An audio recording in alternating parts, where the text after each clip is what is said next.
আসসালামু আলাইকুম, স্বাগত জানাচ্ছি আরটিভি সন্ধ্যা সংবাদে। আপনাদের সঙ্গে আছি আমি সিনথিয়া রহমান এবং এর সাথে রয়েছে আমি নীরা ফেরদৌস। নির্বাচনকে যারা পিছিয়ে দেওয়ার স্বপ্ন দেখছে তাদের স্বপ্ন দুঃস্বপ্নে পরিণত হবে বলে হুঁশিয়ারি দিয়েছেন বিএনপির স্থায়ী কমিটির সদস্য হাফিজ উদ্দিন আহমেদ। গণতন্ত্র উত্তরণের পথকে দীর্ঘ না করতে অন্তর্বর্তী সরকারের প্রতি আহ্বান জানিয়েছেন ডক্টর আব্দুল মঈন খান। আর নজরুল ইসলাম খানের বিশ্বাস, বিরোধিতা থাকলেও নির্বাচনে বাধা হয়ে দাঁড়াবে না কোনো দলই। পৃথক অনুষ্ঠানে এসব কথা বলেন তারা। রাকিব হাসানের রিপোর্টে বিস্তারিত।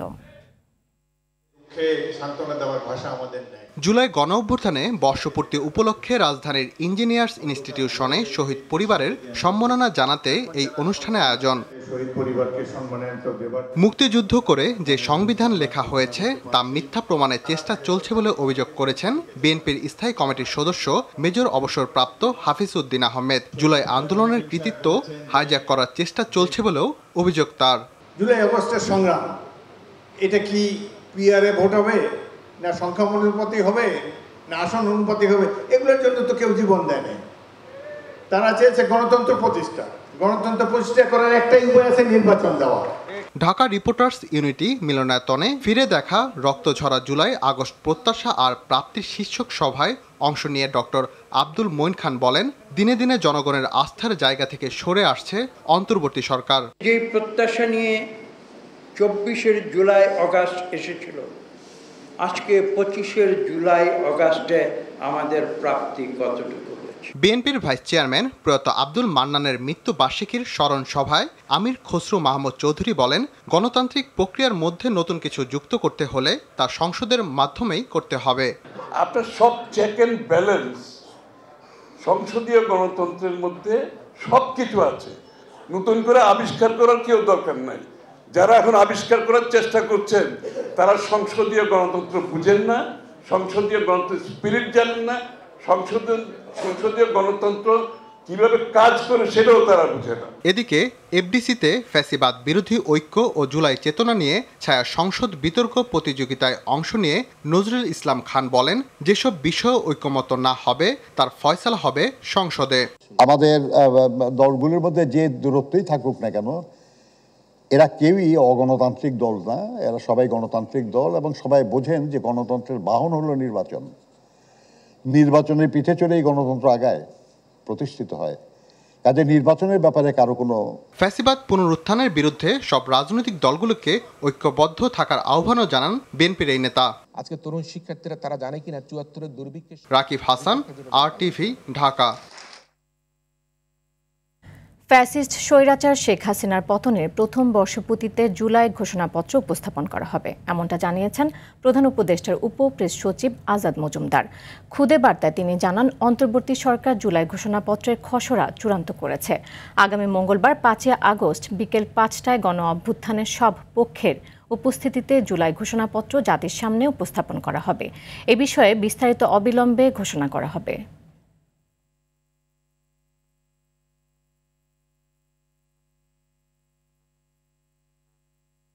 জুলাই সনদের আইনি ভিত্তি ও জুলাই ঘোষণাপত্রের সাংবিধানিক স্বীকৃতি দাবি করেছেন জাতীয় নাগরিক পার্টি এনসিপির আহ্বায়ক নাহিদ ইসলাম। শনিবার ৩ আগস্টের সমাবেশ নিয়ে আয়োজিত সংবাদ সম্মেলনে দাবি জানান তিনি। সমাবেশে এনসিপির ইশতেহারের মাধ্যমে নতুন বাংলাদেশের রূপরেখা তুলে ধরা হবে বলেও জানান নাহিদ। অরণ্য গফরের রিপোর্ট। রবিবারের সমাবেশের কর্মসূচি তুলে ধরতে কেন্দ্রীয় কার্যালয়ে এ সংবাদ সম্মেলন করে এনসিপি। এক দফা ঘোষণার ঐতিহাসিক দিনের তাৎপর্য বিবেচনায় সমাবেশ থেকে দেশ গড়ার রূপরেখা ঘোষণা করবে দলটি। ফ্যাসিবাদী সরকারের পতন হলো, ফ্যাসিবাদী ব্যবস্থার পতন এখনো হয়নি। ফলে নতুন রাজনৈতিক বন্দোবস্তের বা নতুন বাংলাদেশের বিনির্মাণের যে লড়াই, সেটি আমাদেরকে এখনো চালিয়ে যেতে হচ্ছে। ফলে সেই নতুন বাংলাদেশের জন্য আমাদের যে রাষ্ট্র ভাবনা রূপকল্প, আমরা সেটি প্রকাশ করব। দেরিতে হলেও সরকারের জুলাই ঘোষণাপত্র দেওয়ার সিদ্ধান্তকে স্বাগত জানান নাহিদ ইসলাম। একই সঙ্গে সনদ বাস্তবায়নের পদ্ধতি পরিষ্কার করতে ঐকমত্য কমিশনের প্রতি আহ্বান জানান তিনি। সনদের আইনি ভিত্তি থাকতে হবে। জুলাই সনদের ভিত্তিতেই পরবর্তী নির্বাচনটি হতে হবে। আমরা নির্বাচিত সংসদের হাতে এই সংস্কার কার্যক্রম ছেড়ে দেব না, বরং জুলাই সনদের ভিত্তিতেই আগামী সংসদ গঠিত হবে বা গণপরিষদ গঠিত হবে। এবং এই অন্তর্বর্তী সরকারের সময় থেকেই জুলাই সনদটি কার্যকর করতে হবে। ঘোষণাপত্র অবশ্যই সাংবিধানিক স্বীকৃতি থাকতে হবে, সংবিধানের সেটা প্রিয়েম্বল এবং তফসিলে এই জুলাই গণ অভ্যুত্থান এবং বা ঘোষণাপত্রের কথাটি উল্লেখ থাকতে হবে। চাঁদাবাজিকে জুলাই আকাঙ্ক্ষার পরিপন্থী আখ্যা দিয়ে চাঁদাবাজদের আইনের আওতায় আনার দাবিও জানান এনসিপি আহ্বায়ক। বাংলাদেশ থেকে চাঁদাবাজি, সন্ত্রাস, দুর্নীতি এর বিলোপ ঘটাতে হবে। অরণ্য গফুর, RTV, ঢাকা। জুলাই ঘোষণাপত্র গণ অভ্যুত্থানের দালিলিক প্রমাণ হয়ে থাকবে বলে জানিয়েছেন তথ্য সম্প্রচার উপদেষ্টা মাহফুজ আলম। তিনি বলেন, যে আকাঙ্ক্ষা নিয়ে জুলাই আন্দোলন হয়েছে, ঘোষণাপত্রে তার রূপকল্প থাকবে। সকালে শহীদ মিনারে তথ্য মন্ত্রণালয় আয়োজিত জুলাই পুনর্জাগরণ র্যালি শেষে এসব কথা বলেন তিনি। তথ্য উপদেষ্টা বলেন, বিজয়ের 1 বছর পার হয়েছে, সরকার অনেক প্রতিশ্রুতি দিয়েছিল। জুলাই ঘোষণাপত্র দেওয়ার মাধ্যমে বড় অংশ বাস্তবায়নের পথে এগিয়ে যেতে পারবে বলেও জানান তিনি। জুলাই অভ্যুত্থানের মধ্য দিয়ে দেশ নতুন পর্বে প্রবেশ করেছে বলে মন্তব্য করেন মাহফুজ আলম। আমাদেরকে আসলে এমন একটি ব্যবস্থার ভিতরে যাওয়া উচিত, যে ব্যবস্থাতে আমাদেরকে আবার কোনো একটা ফ্যাসিস্টের বিরুদ্ধে লড়তে হবে না, কোনো একটা স্বৈরাচারী ব্যবস্থার বিরুদ্ধে লড়তে হবে না, এতগুলো প্রাণ হারিয়ে যাবে না, বরং আমরা একটা স্বপ্নের বাংলাদেশ পাবো, নতুন বাংলাদেশ পাবো। সেই অগ্রযাত্রায় আপনাদের সবাইকে চাই আমরা। জুলাই আন্দোলনে রায়ের বাজার বধ্যভূমিতে গণকবর থেকে 114 জনের লাশ তোলা হবে। ডিএনএ পরীক্ষার পর সেগুলো পরিবারের কাছে হস্তান্তর করা হবে বলে জানিয়েছেন স্বরাষ্ট্র উপদেষ্টা জাহাঙ্গীর আলম চৌধুরী। তিনি জানান, নিষিদ্ধ সংগঠন আওয়ামী লীগের সঙ্গে বাহিনীর কেউ জড়িত থাকলে ব্যবস্থা নেওয়া হবে। শাকিবুর রহমানের রিপোর্ট। থানার সার্বিক কার্যক্রম পরিদর্শনে সকালে রাজধানীর মোহাম্মদপুর থানায় আসেন স্বরাষ্ট্র উপদেষ্টা। এ সময় থানার বিভিন্ন কক্ষ পরিদর্শন করেন তিনি। স্বরাষ্ট্র উপদেষ্টা জানান, 5 আগস্ট ঘিরে কোনো শঙ্কা নেই। নিষিদ্ধ সংগঠন আওয়ামী লীগের বিভিন্ন গোপন বৈঠকে নাশকতার অপচেষ্টা শক্ত হাতে দমন করা হবে। কোনো ধরনের শঙ্কা নাই। আপনারা যেইভাবে সাহায্য এবং সহযোগিতা করে যাচ্ছেন, কোনো ধরনের কোনো শঙ্কা হবে না। যে বাহিনী যে জড়িত থাকবে কাউকেই ছাড় দেওয়া হবে না, সবারই আইনের আওতায় নিয়ে আসা হবে। তাদের কার্যক্রম নিষিদ্ধ করা হয়েছে এবং তারাও যদি কোনো রকমের অপকর্ম করতে চায়, কোনো রকমের ছাড় পাবে না। থানা পরিদর্শন শেষে জুলাই আন্দোলনের শহীদদের কবর জিয়ারত করতে রায়ের বাজার বধ্যভূমিতে যান স্বরাষ্ট্র উপদেষ্টা। শহীদদের লাশ শনাক্তে ডিএনএ টেস্টের জন্য লাশ কবর থেকে তোলার কথা জানান তিনি। তাড়াতাড়ি আমরা শনাক্ত করার ব্যবস্থা করব। এতদিন হয়েছিল তাদের আত্মীয় স্বজন অনেকেই মানে কবর উঠানো হোক রাজি হয় নাই, এখন মোটামুটি তারা সবাই রাজি হয়েছে।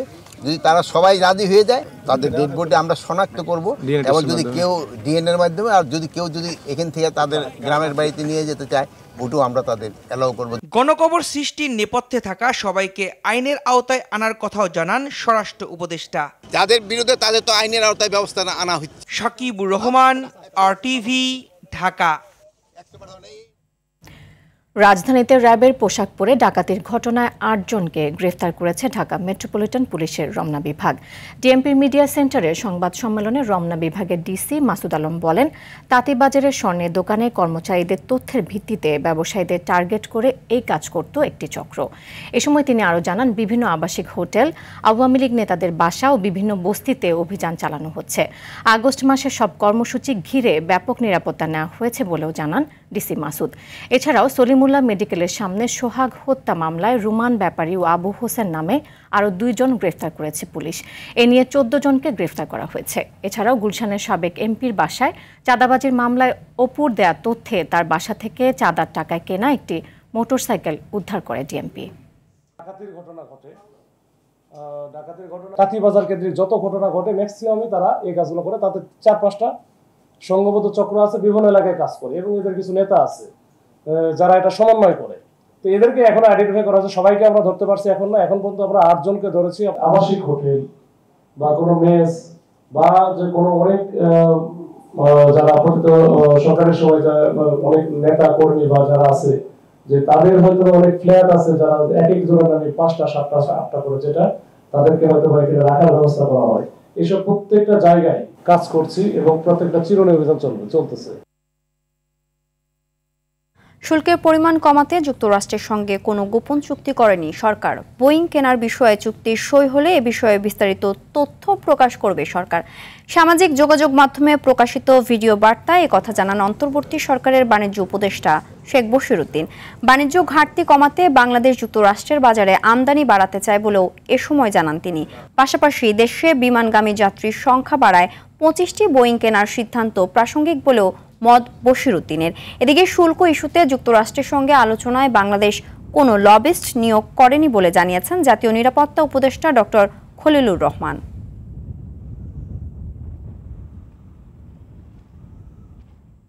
আমাদের নিজস্ব স্বার্থ জলাঞ্জলি দেওয়ার কোনো সুযোগই নেই। আর নিজস্ব স্বার্থ জলাঞ্জলি দিলে আমাদের সক্ষমতার ঘাটতি ঘটবে এবং তাতে আমাদের বাণিজ্য চুক্তি করে কোনো লাভ হবে না। কোটিখানিক যাত্রীর একটা মার্কেট আমাদের রয়ে গিয়েছে। সো অতএব 25টা বিমান ওই বিবেচনায় কিছুই না, আমাদের এর থেকে আরো অনেক বেশি কিছু দরকার। মার্কিন যুক্তরাষ্ট্রের বাজারে বাংলাদেশে পোশাক রফতানিতে 20% শুল্ক নিয়ে এখনই আত্মতুষ্টিতে ভোগার কোনো সুযোগ নেই বলে মনে করেন পোশাক শিল্প মালিকদের সংগঠন বিজিএমইএ।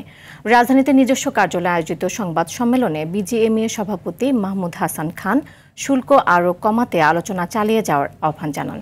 যুক্তরাষ্ট্র থেকে অন্তত উৎপাদনের 20% তুলা আমদানি করলে শুল্কারোপে বাংলাদেশ অতিরিক্ত সুবিধা পাবে বলেও আশা করেন বিজিএমইএ সভাপতি। তবে মার্কিন শুল্ক কমাতে বড় ভূমিকা রাখায় অন্তর্বর্তী সরকারের কাছে কৃতজ্ঞতা জানান বিজিএমইএ সভাপতি।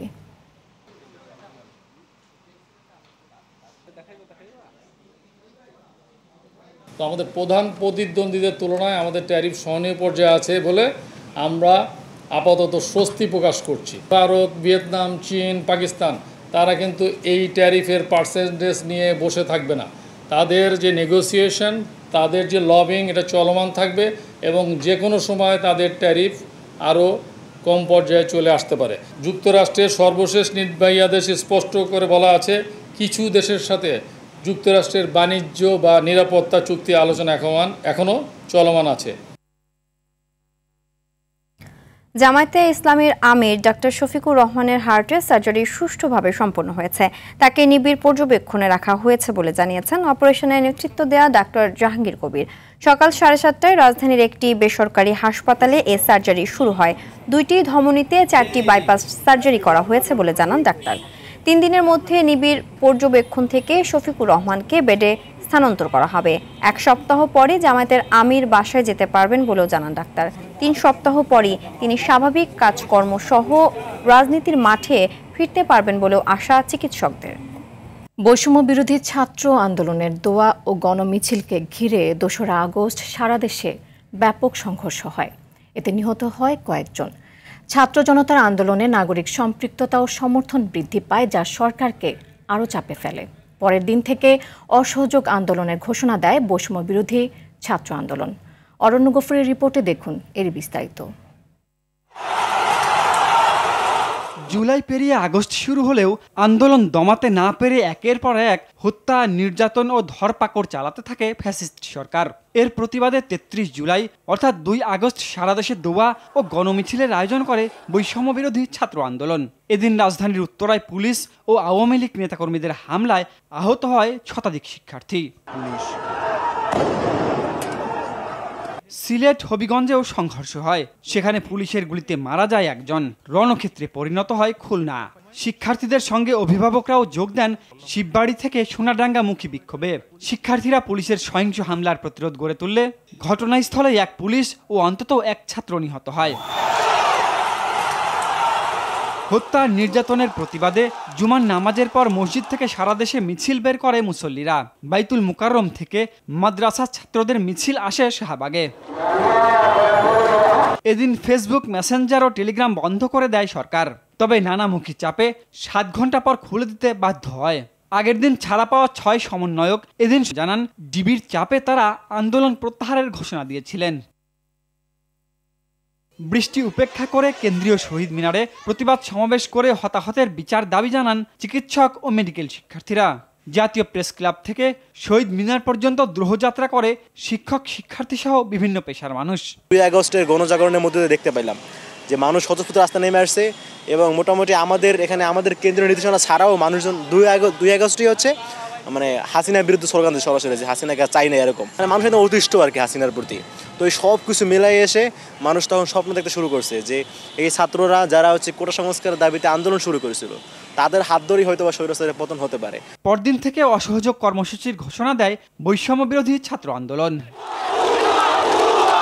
অরণ্য গফুর, অটিভি, ঢাকা।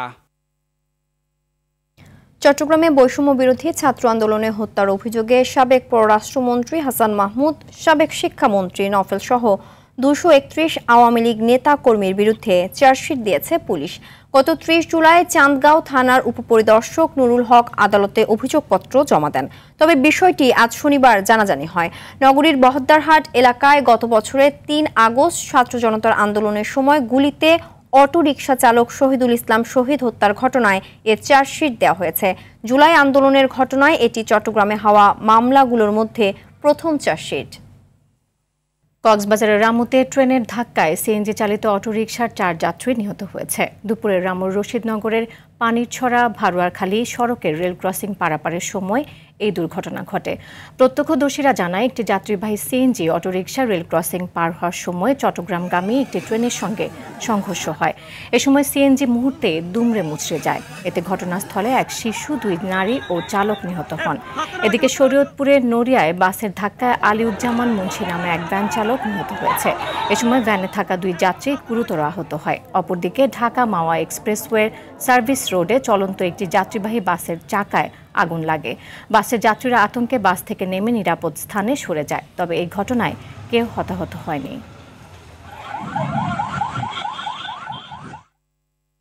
এদিকে গাজীপুরের কালিয়াকৈর মাওনা 30 কিলোমিটার আঞ্চলিক সড়কে কোনোভাবেই থামছে না মৃত্যুর মিছিল। গত 1.5 মাসে এই পথে অর্ধশত দুর্ঘটনা ঘটেছে। এতে অন্তত 25 জনের মৃত্যু ও আহত হয়েছেন শতাধিক। অদক্ষ চালক ও বেপরোয়া গতিকে এজন্য দায়ী করছেন স্থানীয়রা। কালিয়াকৈর প্রতিনিধি কামাল হোসেন বিপ্লবের রিপোর্ট, জানাচ্ছেন লামিয়া তানজিন মাহমুদ। কেউ হারাচ্ছে সন্তান, কেউ হারাচ্ছে তার প্রিয়জন। এভাবে মৃত্যুর মিছিল দেখে সড়কের নিরাপত্তা নিশ্চিতে কারো দায়িত্ব যেন নেই। আর কতজনের প্রাণ ছড়লে টনক নড়বে কর্তৃপক্ষের। কালিয়াকৈর ফুলবাড়িয়া অঞ্চলে প্রায় 14 কিলোমিটার সড়কটিতে 26টি বিপজ্জনক মোড় আছে। এগুলোতে লাগানো হয়েছে হলুদ বর্ণের প্লেট, কিন্তু এসব স্থানে সিগন্যাল মানতে নারাজ বেপরোয়া ও অদক্ষ সিএনজি ও মোটরসাইকেল চালকরা। মোড়ে ওভারটেকিং, অনিয়ন্ত্রিত গাড়ি চালনা, সড়কের উপর যানবাহন থামিয়ে যাত্রী ও মালামাল ওঠানামানোর কারণে প্রায় প্রতিনিয়তই ঘটছে দুর্ঘটনা, ঘটছে প্রাণহানি। গেল 2 মাসে সড়কটিতে প্রায় অর্ধশত যানবাহন দুর্ঘটনার শিকার হয়েছে। এছাড়া আহত হয়েছেন নারী, পুরুষ, শিশু সহ অসংখ্য মানুষ। এদের মধ্যে অনেকেই চিরতরে বরণ করেছে পঙ্গুত্ব। বিজি বাইক সিএনজি এত গতিতে চলে যা কুলকিনারা পাওয়া যায় এবং হরেন দিলে সাইডও দেয় না। সিএনজি গুলো এত বেপরোয়া ভাবে চালায় যে আসলে সিএনজি না, মনে হয় জাহাজ চালাচ্ছে। সিএনজি, মোটরসাইকেল ও অদক্ষ চালকের কারণেই দুর্ঘটনা ঘটেছে। এতে এখনও টনক নড়ছে না সংশ্লিষ্টদের। এদিকে কালিয়াকৈর ফুলবাড়িয়া সড়কে 3 চাকার যান চলাচল বন্ধ রাখার আশ্বাস দিয়েছেন পরিবহন শ্রমিক নেতা। এই রুটে যাতে 3 চাকার গাড়ি কেউ চালাইতে না পারে সেটা আমরা পদক্ষেপ নেব। কিন্তু অটো যে গাড়িগুলি, এই গাড়িগুলো আনঅথরাইজ, গভর্নমেন্টও তাদেরকে পারমিশন দিচ্ছে না, আমরাও তাদেরকে নিয়ন্ত্রণ করতেছি না। সড়কে ফিটনেসবিহীন কোনো গাড়ি চলতে দেওয়া হবে না বলে জানিয়েছে পুলিশ। পুনরায় যেন এই দুর্ঘটনা না ঘটে, দুর্ঘটনার পুনরাবৃত্তি না ঘটে সেজন্য আমরা পদক্ষেপ নেব এবং ফিটনেসবিহীন গাড়ি আইনগত ব্যবস্থা নেওয়ার জন্য আমরা সোচ্চার আছি। সরকারকে নিরাপদ সড়ক নিশ্চিতে কার্যকর উদ্যোগ নেওয়ার দাবি জানিয়েছেন স্থানীয়রা। Lamia Tangier Mahmud, RTV. রাজধানীর সিদ্ধেশ্বরীতে চলন্ত প্রাইভেট কার থেকে এক নারীর ভ্যানিটি ব্যাগ ছিনতাইয়ের ঘটনায় একজনকে গ্রেফতার করেছে পুলিশের অপরাধ তদন্ত বিভাগ পিবিআই। গ্রেফতারকালে তার কাছ থেকে ছিনতাইয়ের কাজে ব্যবহৃত সাদা রঙের প্রাইভেট কার জব্দ করা হয়। গ্রেফতারকৃত আসামি রবিউল ইসলাম আদালতে 164 ধারায় স্বীকারোক্তিমূলক জবানবন্দি দিয়েছে। শনিবার পিবিআই আয়োজিত সংবাদ সম্মেলনে এ তথ্য জানান পুলিশ সুপার আব্দুর রহমান। বাকি আরও 2 আসামিকে ধরতে অভিযান চলছে বলেও সংবাদ সম্মেলনে জানানো হয়।